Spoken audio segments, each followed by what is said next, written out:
Welcome back, everyone. We are beginning Module 4, which in essence is the last. However, there will be a Module 5 folder which will deal with reports, and that will be held over the last week of this term. Module 4, we have now moving into the business writing. This particular video you're watching is an overall fact sheet for Module 4. Little overview of Module 4. Well, we've gone from critical thinking, we've gone to outlining, you've created an essay, and now you are going to get into what you paid the big bucks for, how to learn to write in a business format. What are the documents, how to write, and so on. So, there are three basic document formats that we are going to cover in this class. These are the primary formats that are typically used for written communication within the business world. The first is email. We all know how to use email. Some of you may have been using it as long as you can recall, but it is something, actually email is now the #1 form of communication within the business community. The second is memorandum. Unless you've been in the business world or have had any experience with the business world, you may not understand what this document is. Memorandums are hard copy documents that in many respects resemble an email, format, structure, so on. However, again, email obviously is electronic. Memos are hard copy. Memos are only used from an internal point of view of the company. You never send a memo to a customer or a supplier or anything of that nature. Email, open season for everyone. So we're going to look at both of these. Again, memos, while it is a hard copy document, it is still used quite a lot in the business sector. So we're going to learn how to actually create them and use them appropriately. The third basic document that business document we're going to look at is the letter. You all know how to write letters. I'm guessing you all have written letters. Letters are still used quite often in the business community, so we are going to use them and talk about them in this module. After we talk about these three structural documents, or the structures of these three documents, we're going to talk about the basic business messages that are out there. There are others, but the basic ones that you often use.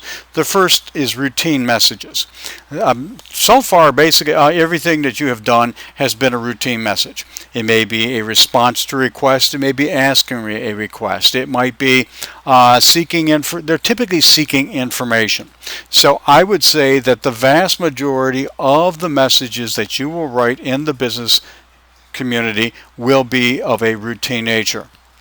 Next, we will talk about negative messages. Well, unfortunately, all news is not good news in business. So there will be times when you will have to write to someone giving them some, quote, bad news. So we'll talk about how best to structure a negative message so that the message gets across, but you don't lose that customer. Finally, we're going to look at a little bit about persuasion. Persuasion, again, if you're into marketing, is a big thing, but you're always trying to get your point accepted, your opinion accepted. So we will spend a little bit of time on persuasion.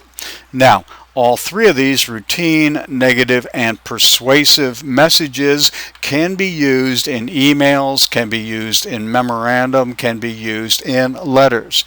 So we are going to hold off and talk about the messages after we talk about what the basic documents are. Okay. Finally, Module 4, because of the three or the unique documents and the discussion on the messages, I broke up Module 4 into 4 subsections. Each subsection, actually 3 subsections, my mistake. There are separate subsections. One that is now available is on email and memorandum. We are going to use that one first. This may take a few days, and we'll go from there. The second subsection will be on letters only, and then the third subsection will be the 3 distinct messages.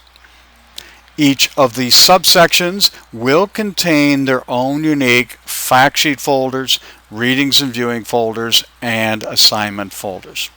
Now, Module 4 is going to run now until, take a quick look here at my calendar, until October 7th. So we're going to spend a couple, 2.5 weeks covering these particular areas. The final module will be again on report generation. You will have a pretty good idea of the writing process by then. I will give you at that time, and this will be the last week of the term, a very short discussion on a structure for an acceptable report, and then I will give you the week to actually produce a report based in response to a situation that I will present to you. But let's not worry about that now. Let's get through Module 4. As always, if you have any questions, you know how to get a hold of me. You can go now on to the module, go into Module 4 and take a look at the Module 4 subsection dealing with email and memorandum. Thank you. Talk to you later.